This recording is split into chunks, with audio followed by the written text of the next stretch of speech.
I'm tired. Sorry. Parallel Hands. Fanon's second play, Parallel Hands, is a longer four-act tragedy set in the classical Greek idiom. He wrote it in 1949, immediately after completing The Drowning Eye. Kolbe recounts that Fanon, who was still finishing his studies, came to stay with him in July of that year in Donchery, where Joby was working as a customs officer. The new play was in the process of being written. Fanon arrived, feverishly agitated, and asked Joby to find him a typist. The wife of a colleague having duly volunteered, Fanon then spent 3 days dictating Act 3 and 4 to her. He was, however, stuck with regard to the development of the last act. He did not know whether the heroine, Adeline, would survive the hero Epitholus in the version printed here. Adeline dies in Act 3. Bizarrely, Fanon in his stenograph finally finished a play in the Donchery cemetery. Quote, the only place that seems to him to be suitable for his concentration.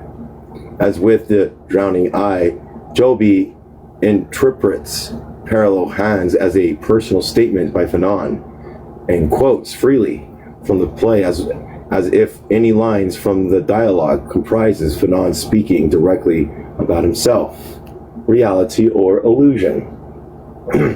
Like sought trees, les mouches, Parallel Hands has a fictional Greek setting, the island of Lavos, the name invoking Lavos, but without denoting the island itself.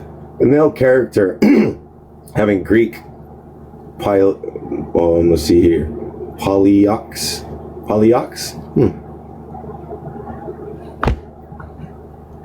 I have no idea. It's Greek. It's all Greek to me.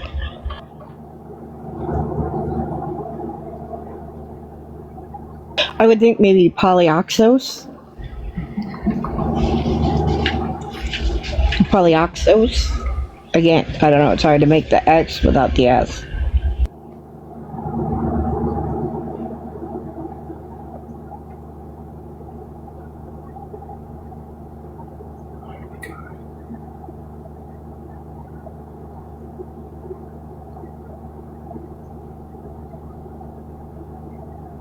I know.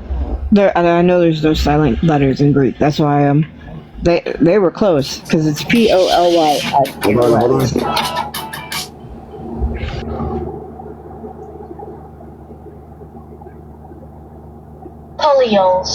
Polyos, according to English settings, is polyos. Or Greek sounding, oh my gosh, epithohalos, perhaps from epithalamus, the dorsal, close. Epithalamus, the dorsal proportion of the, oh my gosh, the diosenflanon. Jesus Christ. Oh, a second. Jesus Christ. Yeah, that's another one. I have no idea. Diencephalon.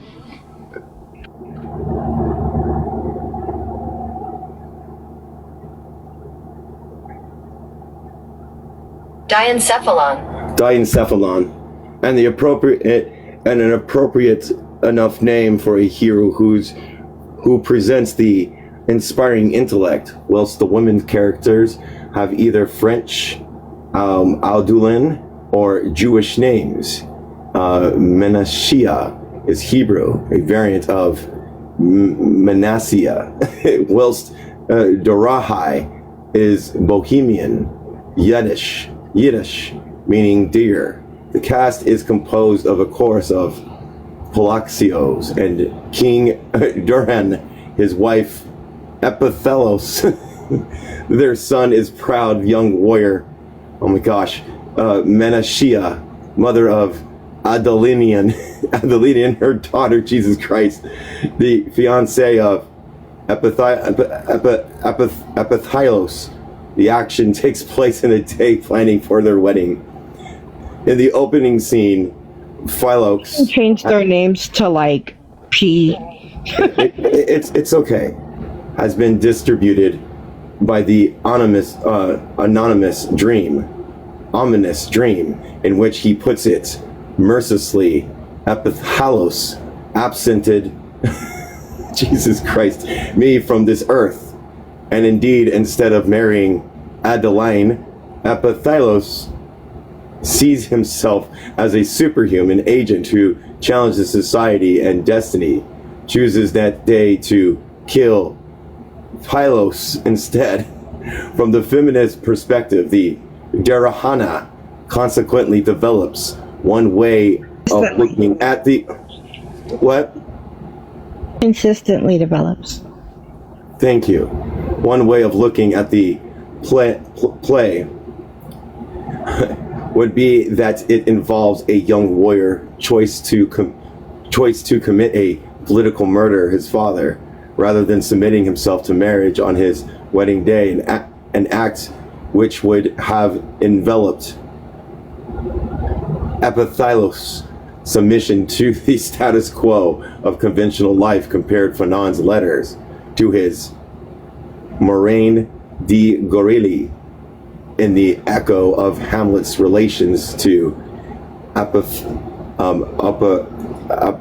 Ophelia. Adeline subsequently dies. I die, and my death is unknown to me. I ruin myself. Epithylos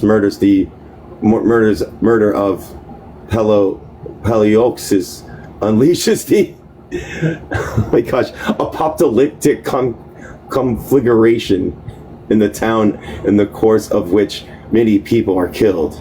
In an effort to contain the situation, the military commander announces that Epithalos must leave.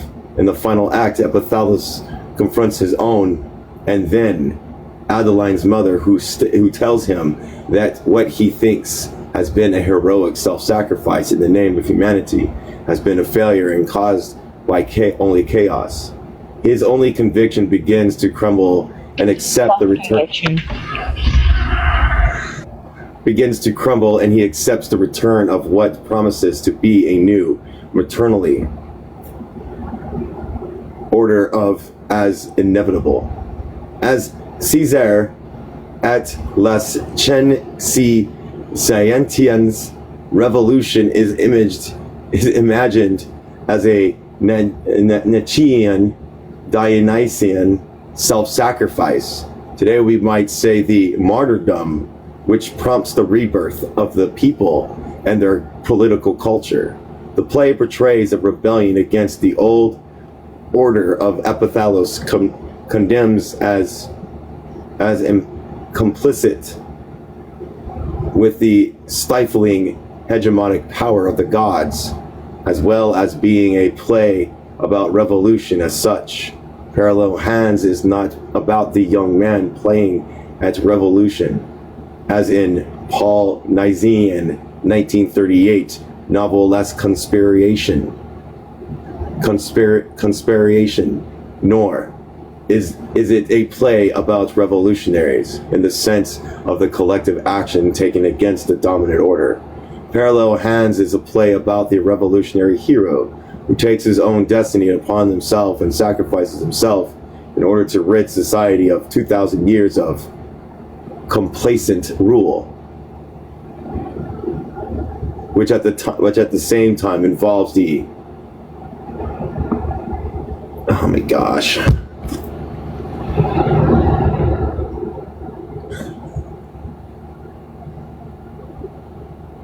It's Oedipal, but like the Oedipus complex. Oedipal. Yes.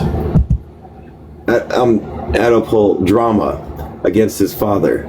The drama of the play is less the murderer of the ruler as such, which happens off stage and is presented as inevitable, than the concern with the dynamic of Epidus Rex, rethought and refashioned as a play about revolutionary consciousness, which shows the influence of Covey's reading of Hegel's master-slave dialectics.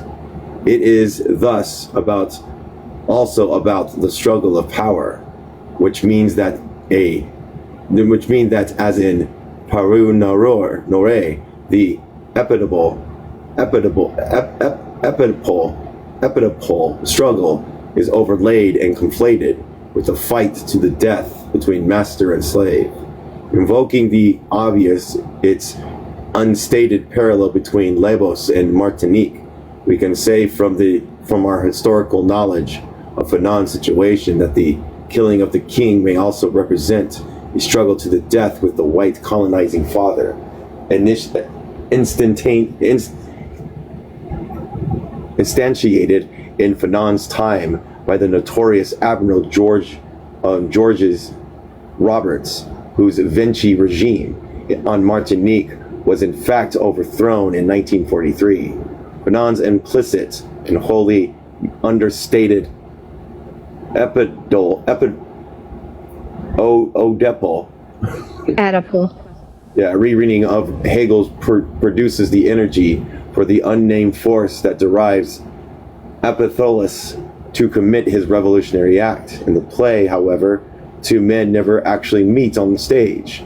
Once the presumably white master is dead, the hero becomes not a triumphed Toussaint, but reverts to his role as a semi-repentant Epidus. Although Apothalos achieves the satrine authenticity of transforming his words into an act, his fierce resolution and self-confidence become more equivocal. Then he sees the consequences of his unleashing death and disorder in the city as challenged by his mother and would-be mother-in-law. Fanon portrays Epithylos as a Diocesian revolutionary who pays the cost for his superhuman self-assertion according to the dynamics of the epitable trajectory described by Charles Adler. Epidus penetrates beyond what the condition of man allows us to see. One only forces nature to deliver up its secrets by resisting nature. The parricide of the incest of Epidus symbolizes this wisdom, but at the price of the overthrow of venerable things in the natural order, after which, no doubt, it only remains to suffer the punishment reserved by nature for those who have broken its laws. Some scenes are missed in the manuscript. Act 2, Scene 3 and 4, and Act 3, Scene 1 and 2. There is always a possibility that as Fanon's typist changed, a different drafts were put together, scenes were misnumbered. Since most of the action happens off stage according to the conversation of the Greek drama, it is impossible to be certain that a gap in the narrative indicates the missing scene. However, Joby Fanon himself gives us evidence for the existence of a lost material at the beginning of Act 3, when he quotes extensively lines taken from the play. We can see that he is following the sequence of the manuscript. After lines taken from the end of Act 2, he quotes the following, which are not present in the manuscript. His quotations then resume with lines from Act 3, Scene 3. And I, the lighter of worlds, words, I took the stars to wing reason. I'm inventing myself, surging up from the power of the act, me absolute contestation. This pugnacious lines full of absurd abstractions are certainly characteristics of the language of the self-aggrandizing and the self-heroizing main character, Epithalos. Joby also cites the following argument for the play, which is also not present in the manuscript. Hold on a second. Who's in here? We don't have coins. I don't have coins. I'm sorry. Each of the consciousness on the stage has made a leap from the nothingness to justified being, from unjustified being to nothingness, whence the finite appearance of the expression. This philosophical statement, which seems to be invoked, the leap of consciousness to kamos, and its dualistic reversals, suggests that the play is concerned with epithylos, leaps from nothingness to justified being to a higher consciousness, just as Fanon announced at the beginning of Pierre Noir that there is a zone of non-being, an extraordinary sterile and arid region, a slope stripped bare of every essential from which a genuine new upsurge can materialize. The third and fourth lines, however, warn of the potential reversibility of this move. The dualism cannot be resolved for separated as epithylos imagines. In the affecting self-transformation, epithylos seeks to achieve the unfinished godlike completion, which, according to Sartre, in El Trant et El Nat, 1943, haunts human existence, by which, according to him, is necessarily impossible. His Promethean pursuit from self-realization, pursued through the killing of the father and the destruction of the social order, and the transformed into Dionysian self-sacrifice. Thank you. As it becomes unsuitable, comprised the drama of the play, the question of language and its relations to action. The intensity of the play language means that its semantic continuity is nothing if not hard to follow. The best account for Fanon's language was given by Fanon himself to Francis Jensen, asked to explain a sentence in Pierre Noir. Fanon replies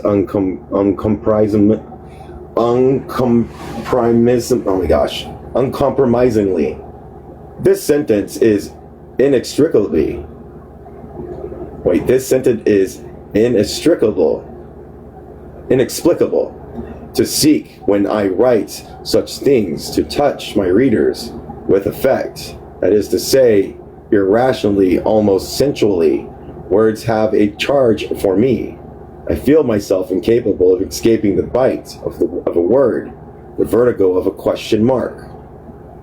Jensen added that Fanon wanted his writings to flow like César's, under the astounding lava of words, in color of feverish flesh, in parallel hands, though still much influenced by César in its style. Fanon's language had become more opaque and less startling, surreal, preoccupied with concepts and theoretical ideas. The lost line cited above, words, suggest that a central focus of the play is placed upon the question of language itself and its relations to action. As in The Drowning Eye, there is a sense that language has become devalued, producing only abstractions with no purchase on the real. Language has become worn out. It must be reconnected to action, and the act, on the other side of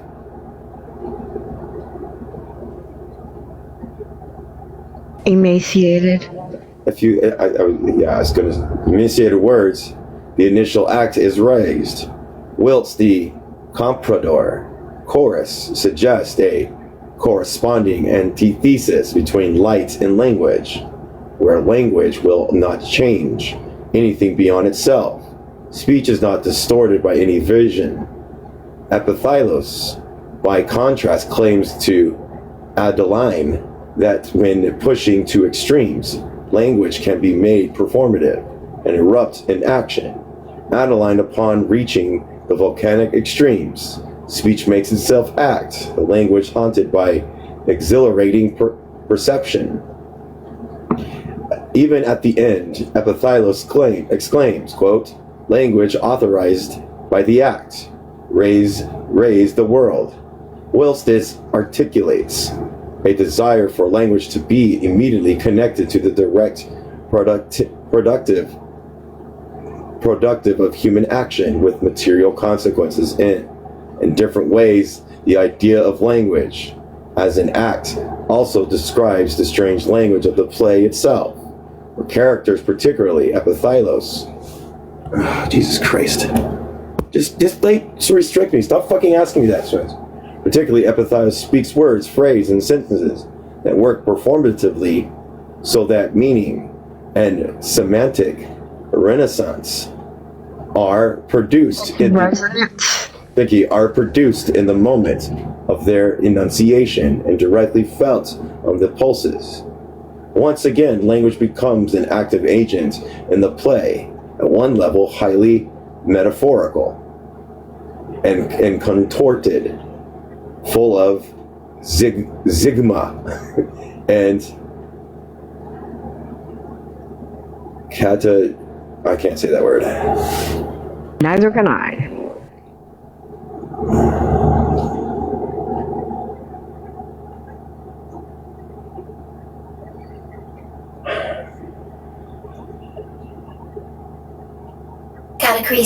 Catachresis.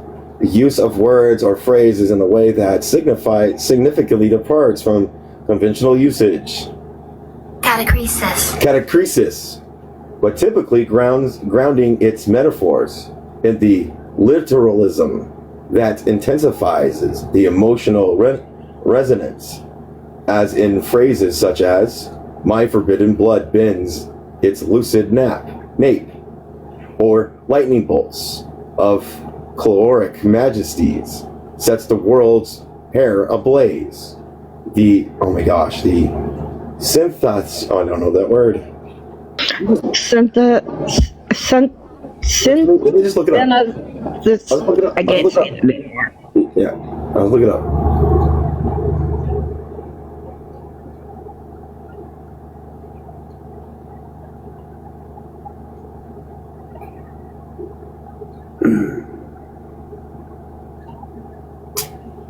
My gosh.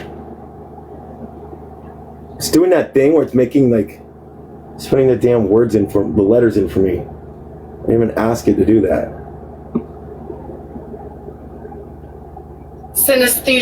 Synesthesia, a neurological phenomenon where the stimulation of one's sensories or cognitive pathways trigger involuntarily, automatic expressing in another. Synesthesia is commonly used, like climbed flame, my sonorous hands. Words are transformed by being put into different parts of speech, particularly in the past principle form. Essential, my gosh. Very simple. It's in the past participle form. So. Nymphian? What the hell's that word? Nymphaea. It has something to do with nymphs.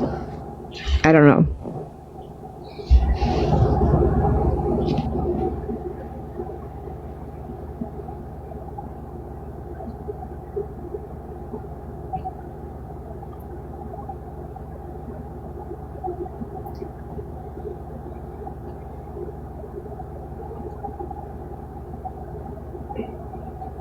Looks like it's a flower. It's a beautiful flower, aquatic plant. Okay, cool.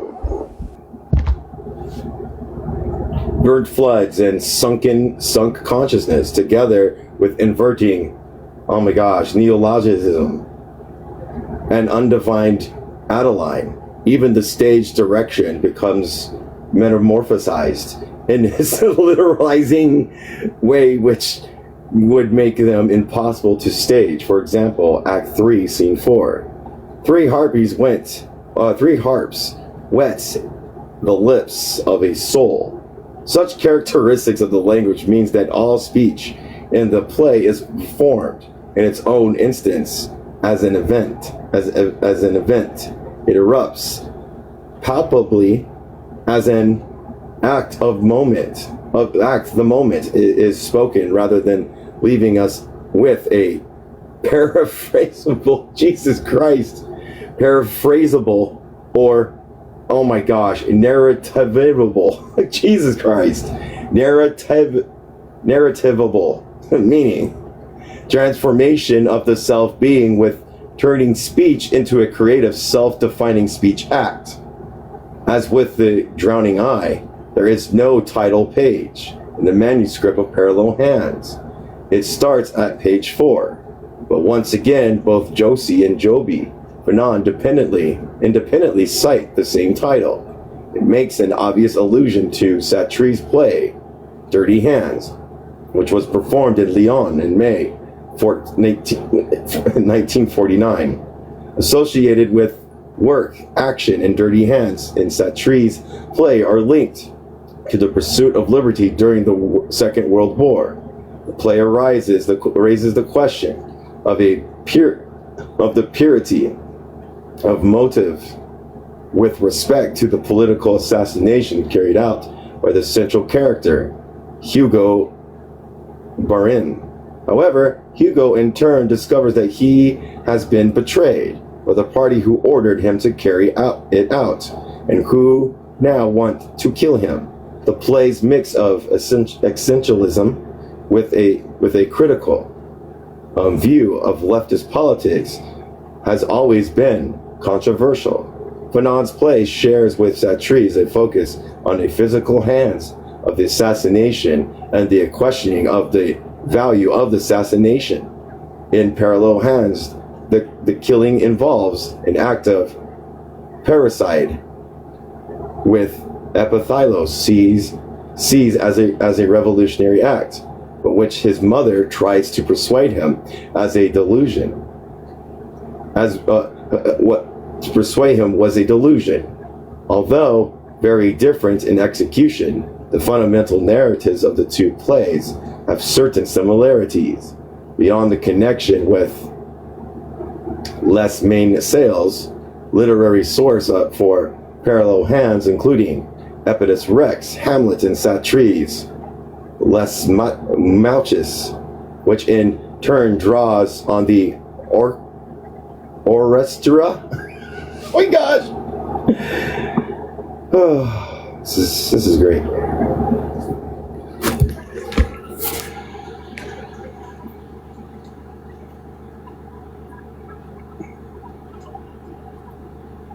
Are you on Olesteria? Is that what it is? Lesteria? Well, is it begin with an O? O-R-E? Or Right there, isn't it? Yeah.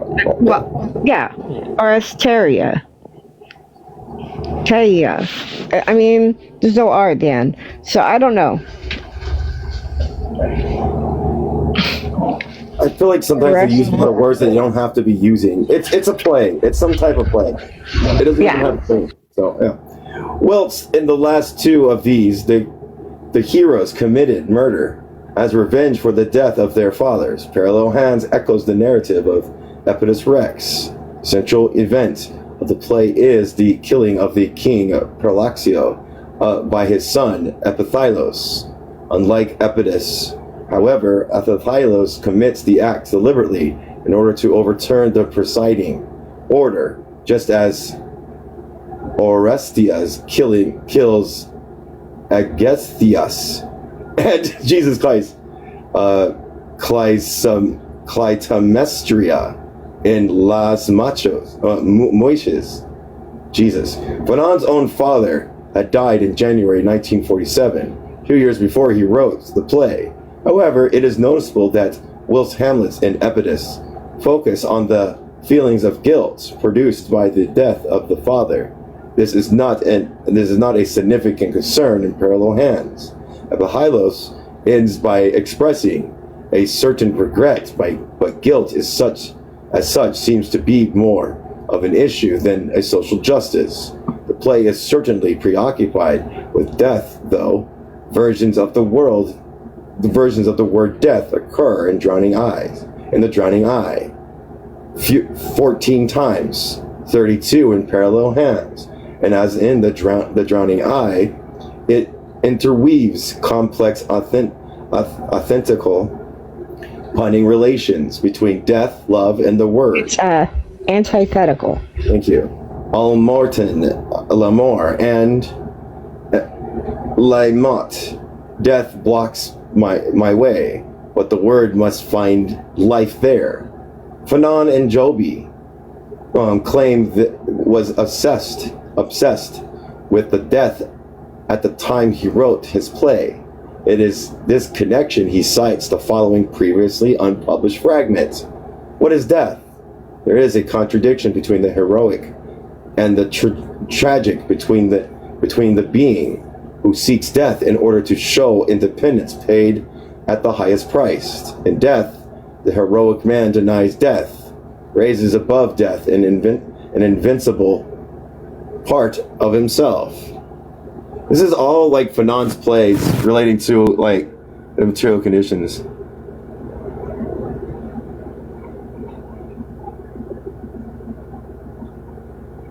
Parallel Hands pits the drama of its tragedy against its staging of epithylos, heroic, creative, but necessarily destructive act of this self-assertion, and therefore could be said to develop a contradiction of this kind, as we see epithylos apparently about to pay the ultimate price in the final scene, whereas Francisco is described as being inhabited by death.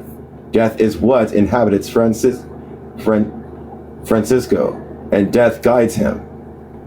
Epithylos, will to power, seeks to go beyond death and raise in the invincible part of himself above in a gesture of a sort of Nietzschean Prometheism that Fanon found articulated in Michael Kerkorian's La Mystique, the mystique of the Superman. And it is here that man affirms his original destiny, that of a being of the march towards his own defecation. What, though, does Fanon title? Deification. Deification. Thank you. What, though, does Fanon's title mean? What are the parallel hands to which it refers? Like the eye of the drowning eye, they are invoked only once in the text, in this case in the course of the meeting between Epithylos and Adeline. On the morning of their wedding, Epithylos exclaims, "Stop threatening, stop threatened," and horizontal crowds that tell me the powerless causality of my existence. An act I want to spatter this pregnant sky with the, oh my gosh, the vertigious act. Parallel hands make the starchy world ring out with the new act. Jesus Christ. Epithylos here announces his desire to transform the ossified horizontal world with his, I'm going to look at this word.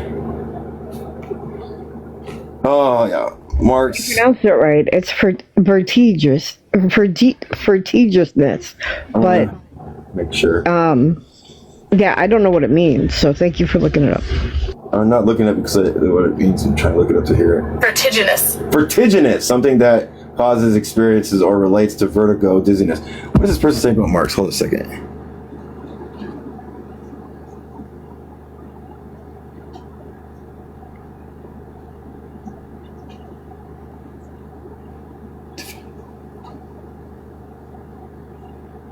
Defecation, okay. Okay. Yeah, you said defecation to deification. It's fine. A world conceptualized as operating passively through structural causality rather than as an effect of human will. We can compare this with Fanon's remarks to Père Noir, where he describes the act of taking destiny in one's own hands. Man is what brings society into being.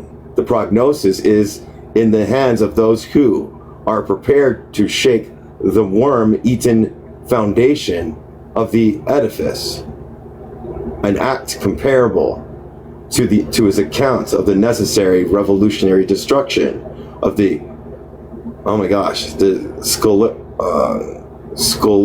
oh my god, I don't know how to say this word. Why can't I just use normal words? Sclerotic? Probably. But I don't know what it means. I know it's bad. Abnormal hardening or stiffening of body tissue and organs. Of course, I have to go fucking watch a video. Fucking bullshit. At least it has a cool song? I don't know.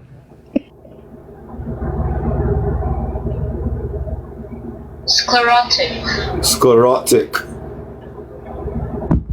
Bourgeois society. Sclerotic bourgeois society. For me, bourgeois society is a closed society where it's not good to be alive, where the air is rotten, the ideas and people are petrifying.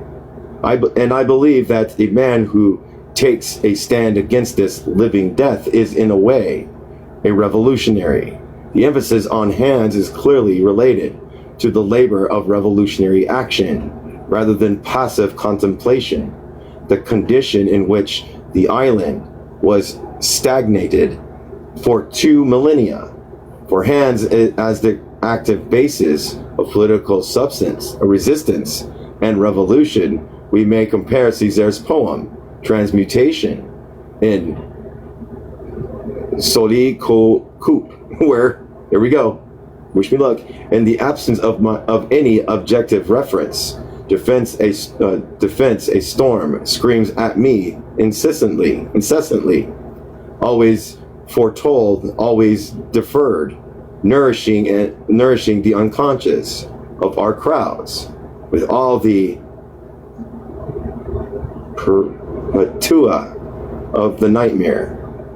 Peripeta. What the fuck is this word? I don't know. The words are killing me.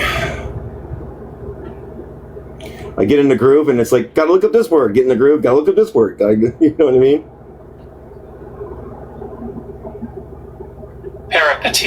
Peripetia. Sudden reversal of fortune or the unexpected change of circumstances. Peripetia of nightmare. Oh my gosh. Do you know what number it was? Yeah, we're on page... No, there's a note. There's a number note. What was it? 157. Okay, great. Thank you. You're welcome. Wait, now I don't know if this is right. We're right at happily.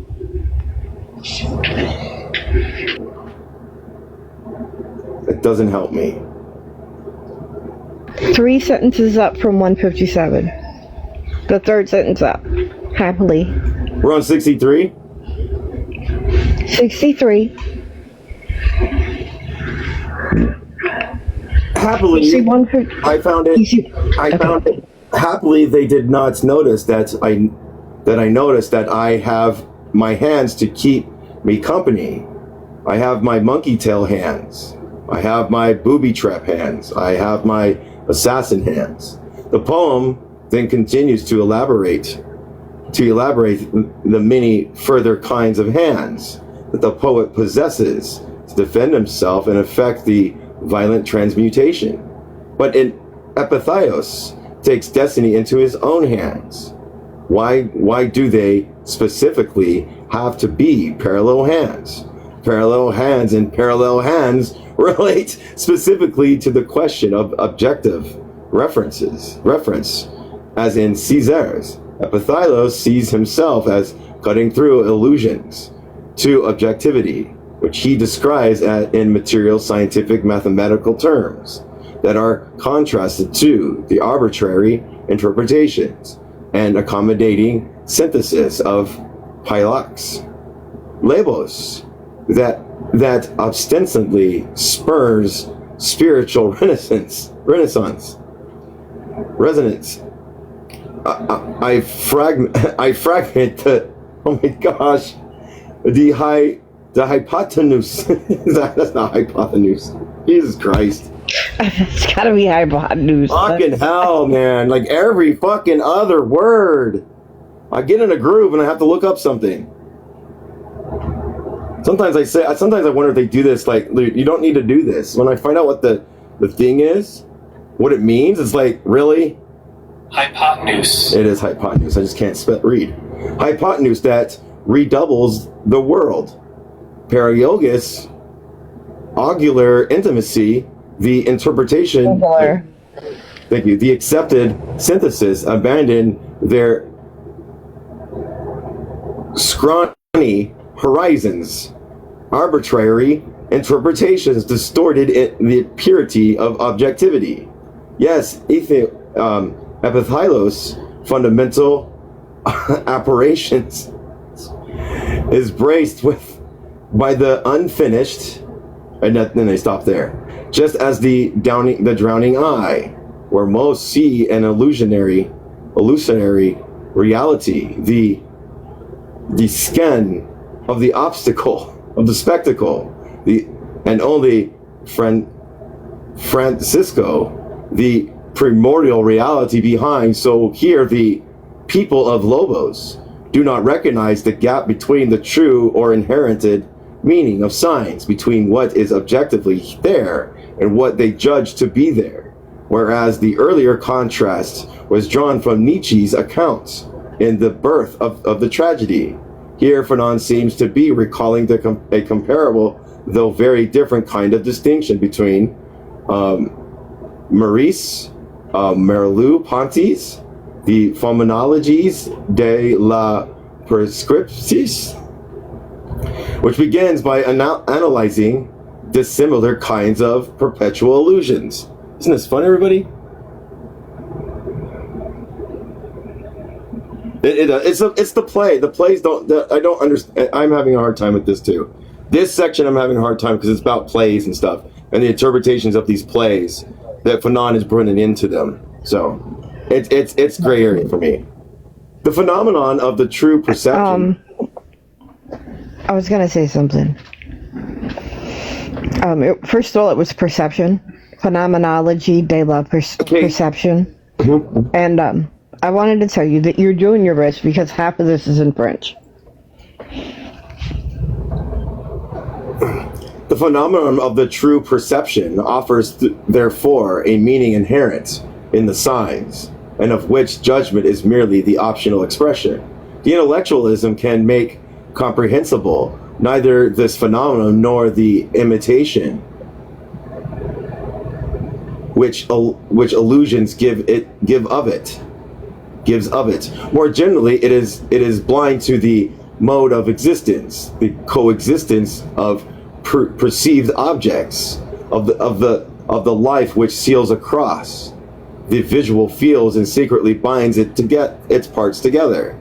In Zollner, optical illusions, I see the main line converging. Intellectualism simply reduces the phenomenon to a mistake, saying that it all comes of my bringing in the auxiliary lines and their relations to the main one, instead of comparing their main lines themselves. Basically, I mistake the task given to me, and I compare the two wholes instead of comparing the principal elements. Zoller's illustration, discovered in 1860, consists Illusion.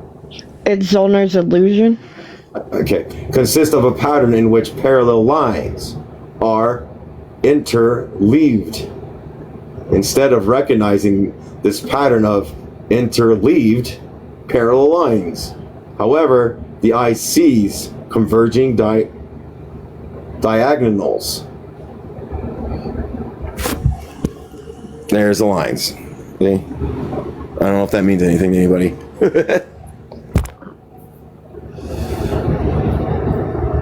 Immunized. Right? Immunized, yep. I direct my straighted... Oh my gosh, I swear to God. Antennas. Diagonal atmosphere. Epithylos declares only he can perceive the parallel lines. The other characters simply see deceptive diagonals. The threat from their point of view is that he is going to destroy all comfortable illusions of seeing the perfect convergence. Messiah. A single man shifts the sun from its place and sticks it to his lips. The chorus. The main thing is to prevent the spectacle. Tragedy is palpitating possibilities of human demands to be confirmed in its hesitation. Peoples in hexagonal rows refuse the stage. Menachia, the underwater explosion pour out their oiling atmosphere into the crucible of the immutable majesty. Wisdom sometimes gives birth to a sinister decision. Let us go, sire. Let us head for the ramparts of the gesture and make the reckless torch be extinguishable. Extinguished. Yeah, that wants to abolish man's perfect convergence. This is so much fun, huh? At the end of the play, as Apathylos' confidence declined, Messiah repeats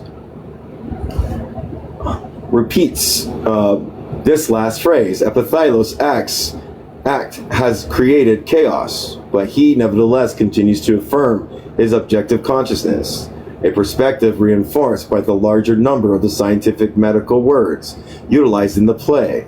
His parallel hands are what allow him to effect the intervention that will overturn the ideological fabric by means of which society exists in its complacent subservience. I'm doing it. Subservience. I was going back, trying to do it. No problem. I just have a little egg. To the will of the god, a perfect convergence of sorts, and enable him to assert human will and self-determination over any form of God-given destiny.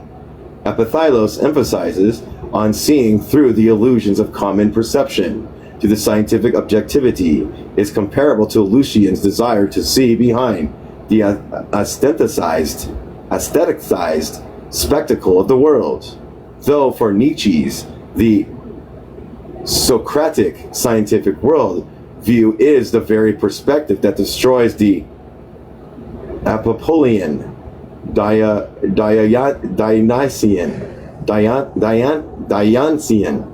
world. Okay. Apollonian, and Dionysian. The world of the Greeks, here Fanon seems to have followed Caesar by a meager of the... By merging the Dionysies. Thank you. With the Socratic, and pitting both against the illusions of the spectacle, which represents the Apollonian regime of the indifference of the repression against which Apathylos asserts the volcanic force of his own revolt. The conceptual structures could be interpreted as the attempt to break through the social illusion of ideology in the Marxist scene, and it is certainly the case that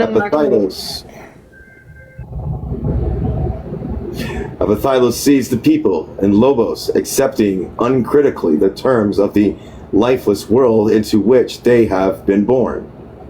Though couched in terms of revolutionary violence, the kind of transformation that Apathylos seeks is not, however, broached at any point in terms of socialism or communist ideals.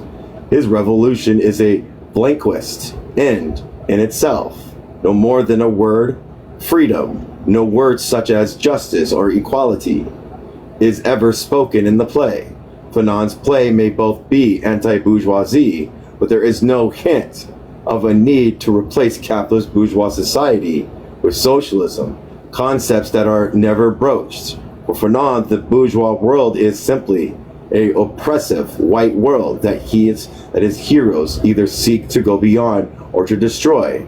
His concept of freedom in the plays is existentialist, constituting the individual act of existence itself as a universal and absolute end. Freedom is an act through which I come to myself. Revolution and the power and the will and the revolution and the will to power. The play Promethean theme has much in common with Caesar's Cashier, though, as before, Fanon's indebtedness to Caesar's operates without invoking his central theme of race, slavery, or colonialism. Their absence once again signaled the rejection of anything explicitly associated with negritude.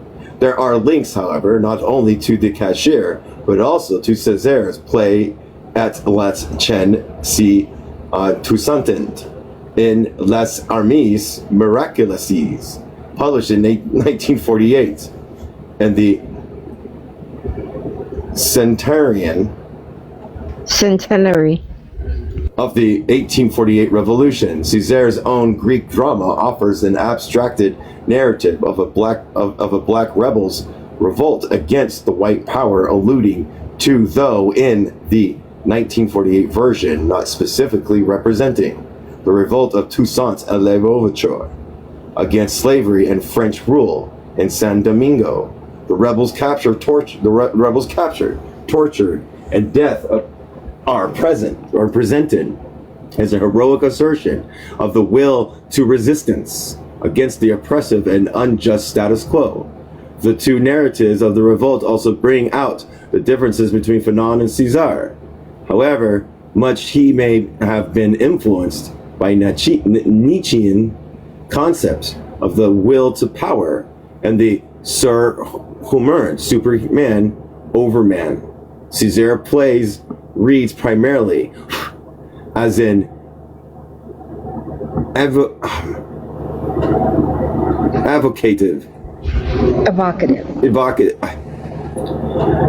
evocative poet on text that brings the specific historical, geographical, and cultural references and resonance.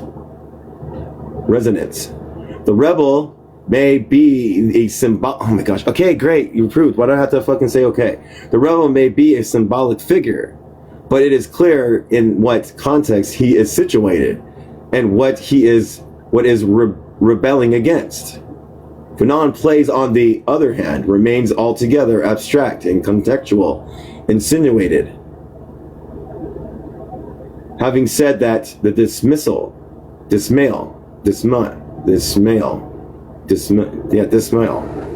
Dismal. I got it. Good job. Yeah. Portrait of the stifling bourgeois society of Lesbos in the opening prelogue of the scene of Parallel Hands, nevertheless invokes a repeated description of the oppressed and the oppressive state of Port-de-France and the people who lived there, portrayed in the opening of the Cashier. At the end of the small hours, this town sprawled, flat, toppled from its common sense, inert, winded under the geometric weight of an internally renewed cross, docile to its fate, mute, vexed, no matter what, incapable of growing according to the juice of this earth, encumbered, clipped, reduced in breach of its fauna and flora. Fanon echoes César's invocation of the unnamed Port-de-France as the chorus of Pellerox describes the slumbering city of Lesbos, dwelling in platitudes, blinds, numbness, obscurity and night.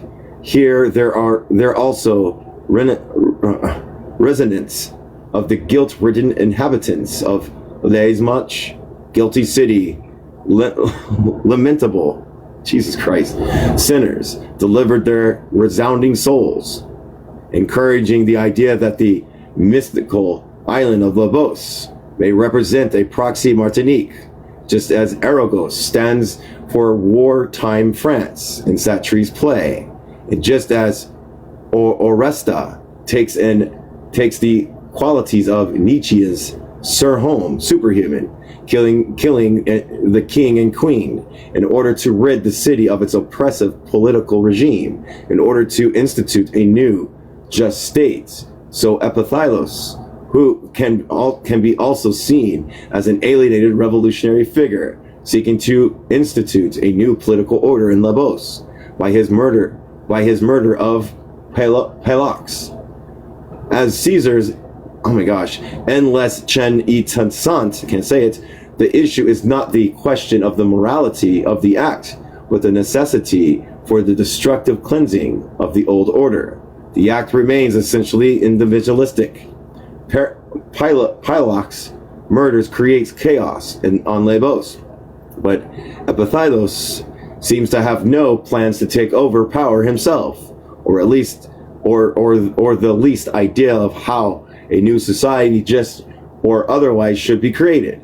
Any contemporary reference for Fanon's political theme remains submerged. There are no explicit suggestions or allusions for readers or a potential audience to pick up on. In comparison with The Drowning Eye, it is noticeable that in parallel hands, the Kierkegaardian structure of alternatives has been reversed. Whereas in both plays, the central question concerns the question of submission to an order of the social political that is reinforced by the will of the gods, the choice that the character must differ significantly. Francisco rebels by allying himself to the world beyond humans. Epiphylos revolts against a human world too closely bound in the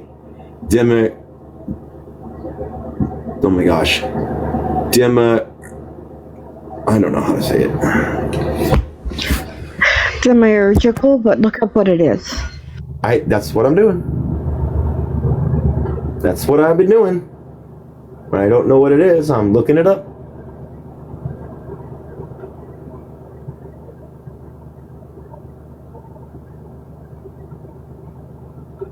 All right. Won't let me say it. Of course not. The adjective that describes something as creative, formative, often act as a powerful force, shape the physical universe, producing a new autonomous concept. And I gotta watch the What fucking game has commercial. so many guys hooked for hours on end? It's the brand new adult aesthetic gacha game Donga.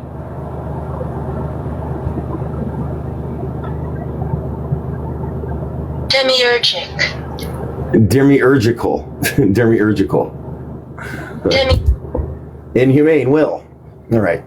Following from this, the same opposition of the nocturnal and somewhat inert consciousness as against a sunny active one is reversed. In the first play, Lucian is correlated with light, day, and action, whilst the passive Francisco disdain any engagements with human affairs and associates himself with shadow, rain, and stars and night, an image structure that resembles the inverted cosmology of Caesar's Cashier, where the blood red resembles the where the blood red sun emerges as a force of oppression. In parallel hands, the hero Epiphylos is the worldly man of action, the parasital antichrist figure beyond good and evil, who makes the Dionysian voluntary sacrifice of himself, so that, as he argues, the people of Lesbos may be released from their insentient. Oh my gosh. Insentient.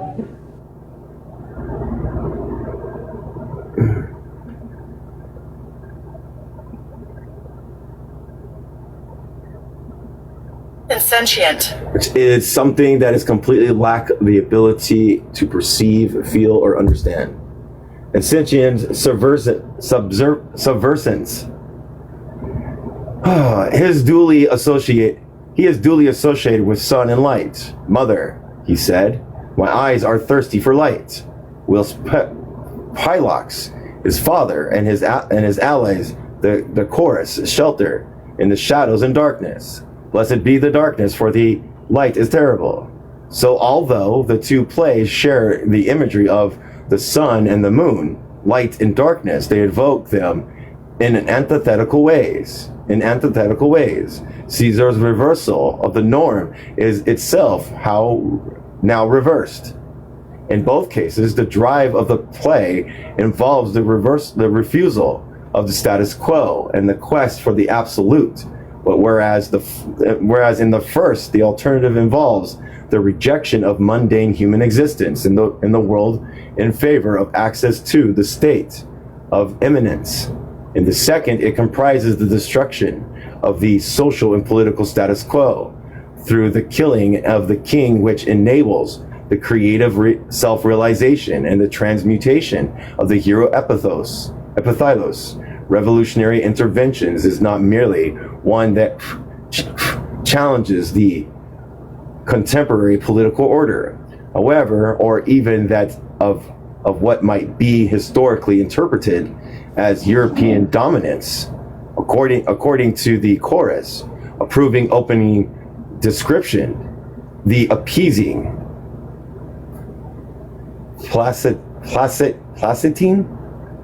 placating, placating and placated islands, has rested obediently and placidly for 2,000 years, a time frame that is re-emphasized by Epithylos at the end of the play. 2,000 years and the world sleeps. 2,000 years that man have forgotten themselves within a life in abeyance. 2,000 years a day subjugate consciousness. Epithylos' acts of will to power is directed against the destiny of a world that has lasted for 2 millennia, as opposed to the 300 years of colonialism in Kashmir. Here Fanon suggests the Christian era and implicitly its Nietzschean critique, with its strong emphasis upon the will of the super or overman and an explosive intervention that will return order to the primal chaos. Parallel Hands is certainly more overtly Nietzschean in its themes than the Drowning Eye, whereas the spectacle for the Drowning Eye was the aestheticized world that Lucien wished to see through and beyond. The spectacle in this play becomes the event of the premortal act, which the chorus seeks to prevent, in which Epithylos is determined to commit by turning his world into deeds in the violent act of destruction. Here Fanon was working in the context of contemporary Prothean revolutionary ideas, such as he would have encountered in Nicholas Callas, surrealist, Rakian, Trotskyist, Fourier, Hearth of Fire, that's what it is. Here shocks this is theorized as a spark that will ignite revolutionary fervor among the people. There is nothing to prevent us using the initial shock that triggered the movement from leading to the whole of humanity unto the revolutionary path. We must not hesitate. We have no time to lose once the spark has arisen. One must take advantage of it, seize the opportunity, and with a Promethean audacity, spread the fire. The hatred of the gods matter little. They will always be against us. Let us snatch the fire from the hands of the Vestal Virgin. Let us give back fire to the male so that it may transport him through his mind, through his mad race, and goes from revolution to revolution. Epithylos claims that his revolutionary act will produce renewal of the political order of Labos by enabling the inhabitants actively to create their own meaning, whilst he is also confident that he can raise his consciousness and his very being to the level of the absolute through the recognition of his act. We have seen how Epithylos, superhuman, striving to go beyond the ordinary to produce and to find himself can be compared to Caesar's Nietzschean rebel. And Caesar, the hero, draws on the cosmic and political consciousness that refused the master-slave relationship, leading to his sacrificial death, following Nietzsche's analysis of the Oedipus Rex and the birth of tragedy. His suffering and grief become the force of renewal for society in the future, though Epithylos sees himself as renewing society through destruction, and could be described as an agnostic hero who pursues his path in the name of the transformation or transmutation of the present that he finds intolerable. He does not move straightforwardly into the tragic mode of suffering and greed of the rebel. There is no catharsis as such in parallel hands. Epithylos appears from the first with his consciousness and aspiration already self-created, his eyes bathed in infinity, confident in the possibilities of the affirmation of his dazzling superhumanity, pursuing the event that will raise him out of antagonistic dualism of human existence to the height of the absolute.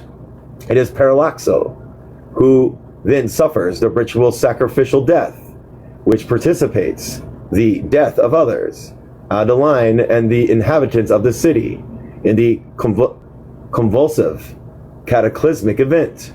After he has committed his act and brought destruction on the city, the physical and social transformation that he achieved does not translate to his own conditions. Epithylos lives on with a trouble and more tortured consciousness, speaking in an increasing mode of irresolution that creates the particular interpretive opacity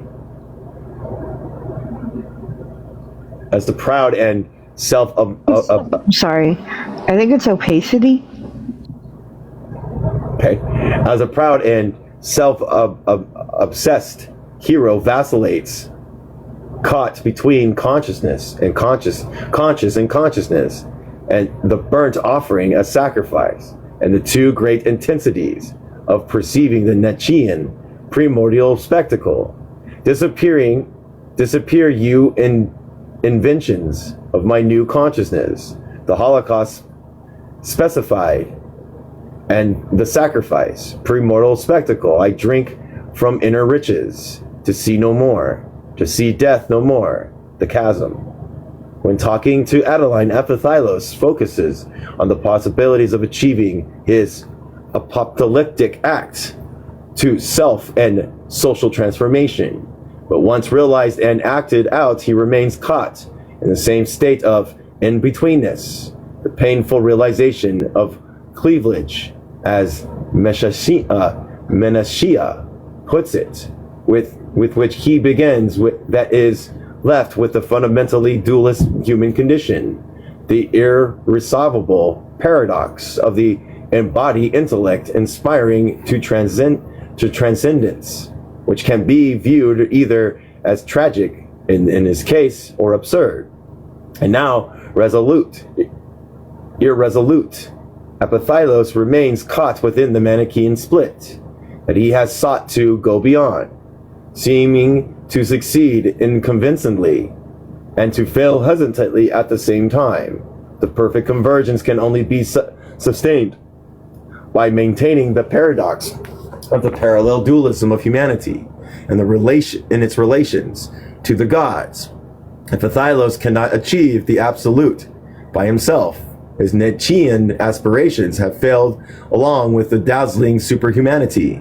Epithylos has nevertheless shown a fierce courage in his unwavering determination to carry out his decisive destructive act against all comforts of the known and revolutionary assertions of will against the status quo that would remain central to Fanon's understanding of any process of self-transformation and disalienation.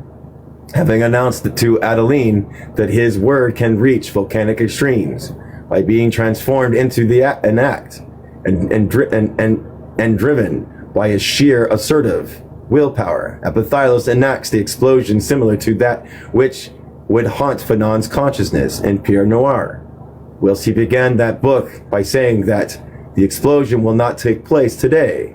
It is too early or too late.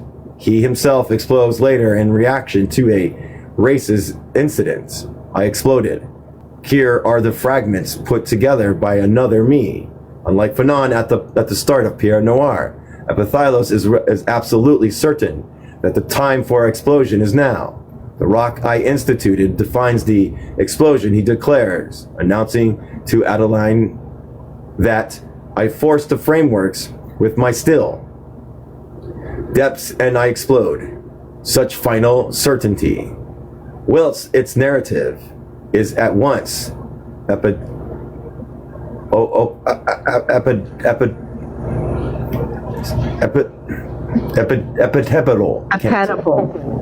and revolutionary in the subject of play, could therefore also be described as Epithylos staging of an explosive surrealist shock, his acting out of an explosion of the self which overturns society, a total shock of a kind of which Fanon can only dream of Pierre Noir. Revolution in the annihilation method, in psychiatry, and in politics.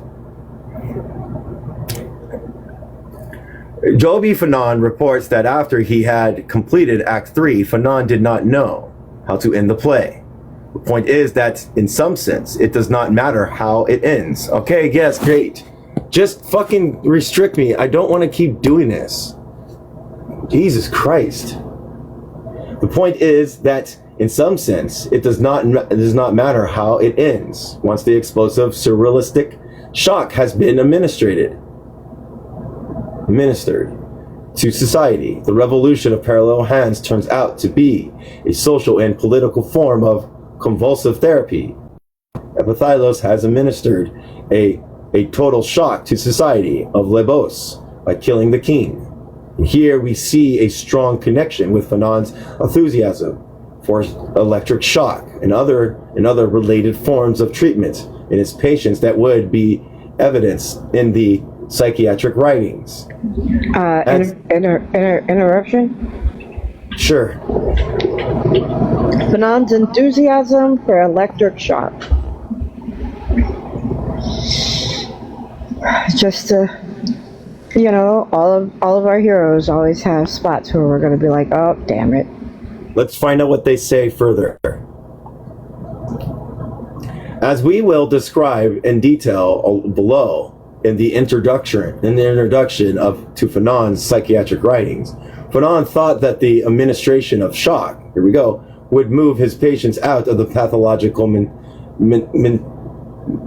mentality which they had developed within their particular familial and social framework to cope with disruptive neurological impulses. Electric or other forms of shock would wipe the slate clean so that the patient could start again from an uncorrupted and undistorted tabula rasa and allow the work of the reconstruction in the more sympathetic understanding of constructive environment. The medical technical term for this was la technique. I'm not saying that. Or in somewhat chillingly in English, the annihilation method. Fanon's therapeutic practice as a psychiatrist involved a two-part process. First, the use of shock treatment, electric or insulin-induced coma, to erase the wrapped forms of social adaptation. Warped forms. That constituted the forms taken by the mental illness. And then, second, the process of reconstructing the patient's consciousness and personality through psychotherapeutic work and social therapy. To put it in other terms, we could say that it was a process of violent destruction, reconstruction, and reconstruction and reconstruction. I think that's a Restructuration. That's what that word is. Did I get it right? Yeah. Okay. Fanon later understood. Horrible to learn. Fanon's later understanding of political violence ran exactly parallel to his psychiatric methods.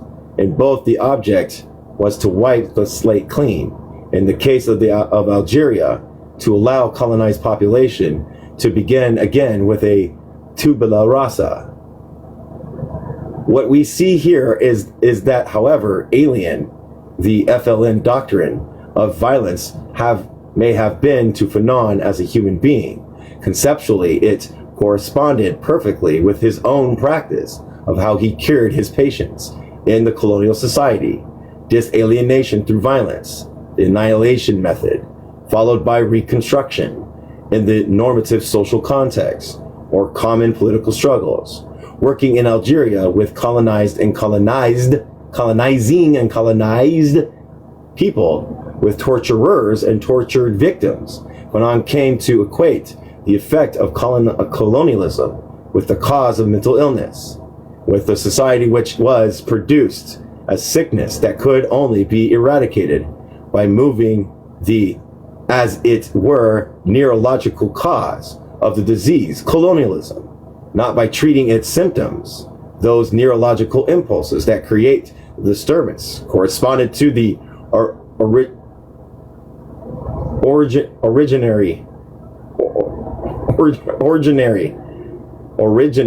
right? Originary.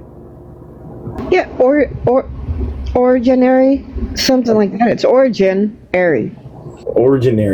And continuing violence of colonial rule and its ideological and racial and cultural superiority. Fanon understood colonial societies through homology. It was like a mental patient, and the revolution was the necessary form of shock that would enable the reconstruction of the colonized society.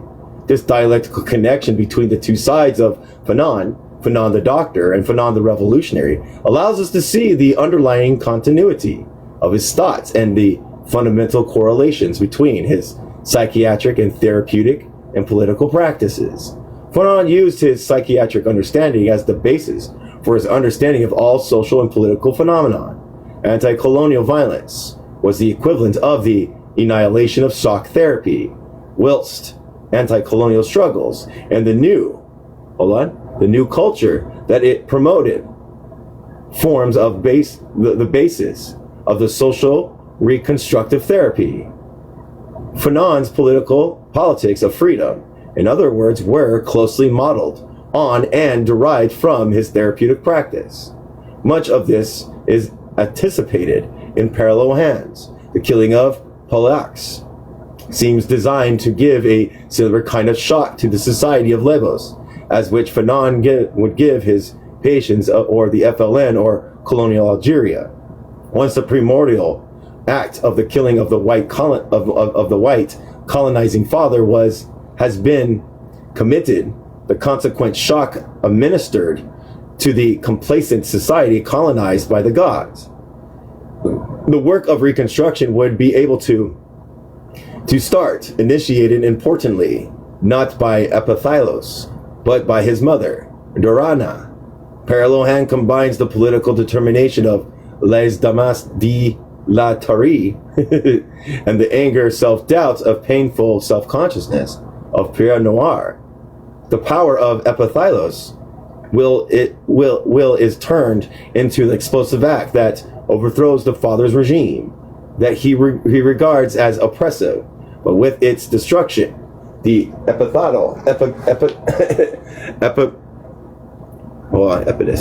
I can't do it. Oedipus.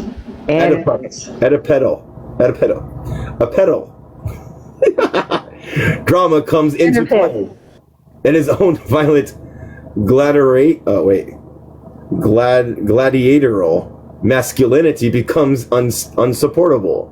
The focus turns on him rather than the second part of the process, the renewal for Epithylos, as for César's rebel. In that one thing I can't say because it's all in French, his self-sacrifice ends in a tragic, isolated defeat.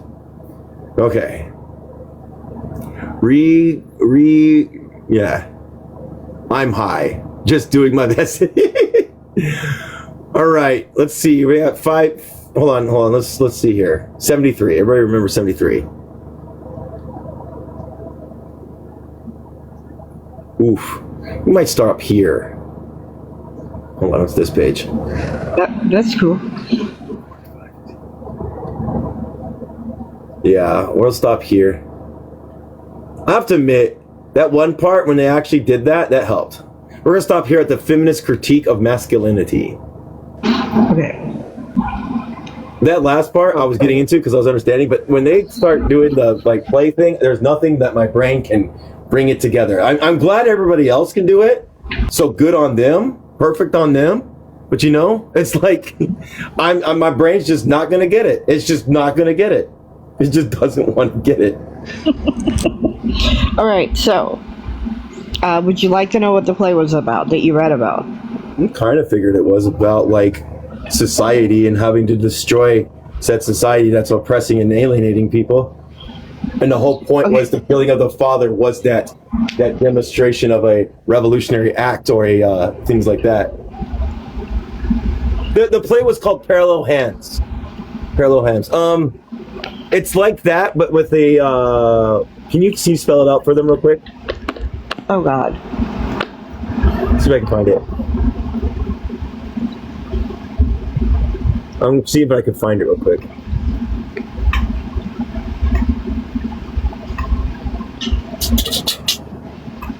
Fucking figures, I can't find it, huh? When we need it. Something like that. Yeah, but without the I. Without the I. There we go. Yeah. Without the I, though. Without the I. But like, it also goes back to the Oedipus complex too. The father being the society, the gods being the bourgeois society that overpowers everything. So I get that parallel. You know what I mean? Like they explained it a lot better towards the end of that. You know what I mean? Yeah, I can see it. Yeah. So the Oedipus thing is like the Hamlet thing, where you unalive the father to sleep with the mother.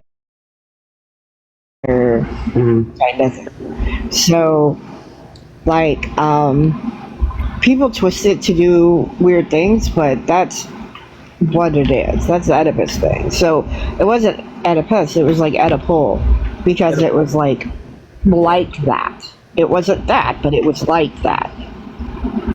Yeah, and they're utilizing an Hegelian dialectic with this too. You know what I mean? What they're utilizing like deities as the symbolic symbolism for bourgeois society. You know what I mean?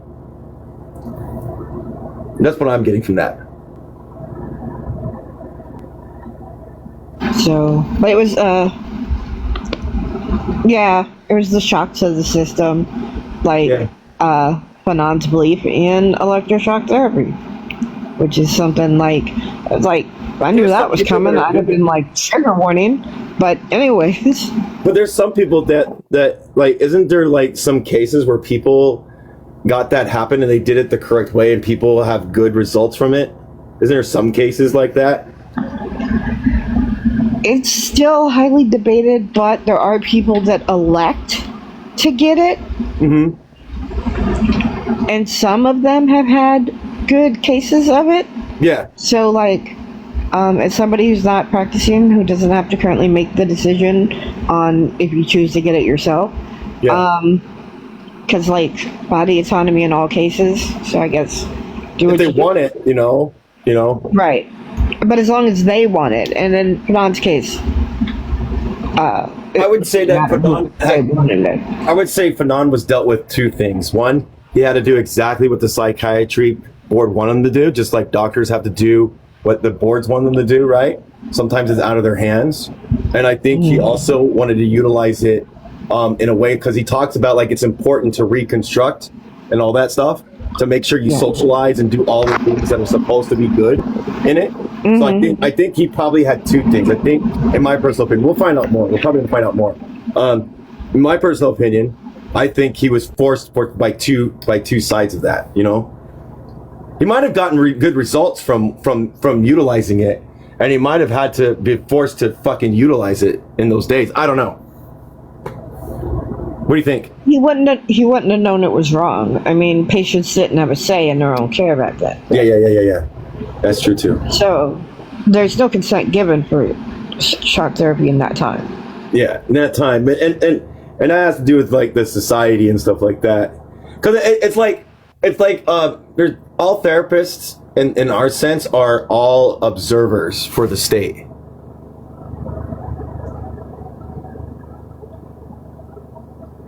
Not excusing the ethics. Okay. Rocket's saying something. Electromagnetic instead of shock. Okay, that's different. Electromagnetic would be different. I think that'd be less, which not invasive, but less like, what do you call it? What would you call it? Less, powerful, yeah, or something like that. You know what I mean? I mean, Less isn't dramatic, magnetism yeah. just like electric? Less dramatic. Go ahead. No, I was just saying, like, isn't magnetism just like lower electric fields or like lower charges like that? Yeah, because our brain's So maybe- full of electric pulses, isn't it not? Isn't our brains full of like synaptic nerves and electrical impulses that like nonstop, like Our whole body is the whole body. That's how the muscles work. But the brain is the one that brings those muscles to do those things, right? Yes, I know. Like that's where like the central nervous system is, right? Like the central database kind of thing. But like there's like a nervous system monster inside of you, piloting the meat monster, and like every second that you're moving, there's signals being sent down, that electrical signals that eventually become chemical signals down when they meet the muscles that you're trying to move, right? It's really interesting. Yeah. Joe, did you want to say anything? Absolutely not. But I do want to say that I absolutely am not for electroshock therapy on myself ever. Yeah. I have major depressive disorder, and I'm in therapy for it. I consider for my therapy. I do qualify for it, and it scares the hell out of me. So, and what they used to do was, if you've seen the videos and stuff, they used it for abuse. They didn't use it for the correct terms. You know what I mean? They used it for experimentation and stuff like that, and they used it against people that didn't want it in the first place. That's the historical nature of electroshock. You know what I mean? Is they used it in abusive ways. You know? Yeah. And yeah, Coco, you'd been here earlier. We did say that. We said that, you know, the people that choose it, it's consent. But when Fanon did it, there was no consent. Yeah. So, yeah. So like, it's a mixed bag. I think if you're going to do that, you need to tell like the patient everything, the ins and outs, the good and the bad, the things that could possibly happen, so they can make a sound decision. You know what I mean? In somewhat cases, you know. Go ahead, Joe. I'm just saying my decision is no. Yeah. Yeah, it was her idea. Yeah, and I think that's the thing. Like, I think we need to make it so. I think the thing is that people need to somehow, we need some type of classings to advocate for ourselves better. You know what I mean? When it comes to this, you know what I mean? This kind of stuff. So, but anyways, I closed it out early. I thought it would be a good idea. It seems like a good place to stop. If no one has any other questions, sorry, Yusuf, I don't have any coins. Go ahead. I just wanted to add, like, we should separate the shock therapy itself from how it was historically used back then, because like I do think we have made advancements in like learning like how to target specific things, different voltages, like, so I do think the trauma and torture that was present in Fanon's day, it might not be the same, at least in the West. Maybe. Yeah. Yeah, but we still got to understand the historical natures of these things, so that way we don't like, you know, we can learn from those and advance from those things. We can also learn from like, did it help people out too at the same time? So there's two things that can happen at once. You know what I mean? But its historical nature so far is based in traumatic abuse than it is based on anything, because most people, when you talk about electrical shock, they go to the historical nature of it. You know what I mean? The losing autonomy to do it, you know? Well, also, Rocket, not necessarily just the faults of the time, but also the advancements we've made with time, or in time, right? Yeah. No, I'm just letting everybody know because the more people that know, the better. I'm just saying. Yeah. But here's, All right. yeah. So I Thank think, you for reading. I think it's, Sorry. hold on, I just want to say, I think it is fair to critique the faults of the time due to the time and fairly assess. Yeah. So the two things could be like they could like, yeah, because of the times, but also there's that one thing that like they can see how it's been abused and say something about it, but it's that whole like, he's a black man in a white world when it comes to that stuff. Not many black psychiatrists in that realm, I would say, due to racism too. So him standing up against white people might have been like a bit of a factor. But when I say that, Fanon wasn't too worried about that, it seems like, you know? Yeah, exactly. All right, everybody, I'm gonna close it off. I appreciate everybody. Does anybody have anything last to say before I climb out? It was a good reading. Thanks. I'm just tired. That's why I'm kind of like monotone right now. So, Gonzo, we meeting up or taking a break today? I think we'll take a break today. All right, I'll meet you up tomorrow. Definitely. Alrighty. Thank you. Okay, hold on a second. Right, the real crime is the shock therapy continuing as a much better method evolved. I would counter with 137 experiments to hold up 731. 700. See, I'm dyslexic. Yeah, I do. All right, come back tomorrow. We'll continue. Tomorrow we'll continue. And I don't believe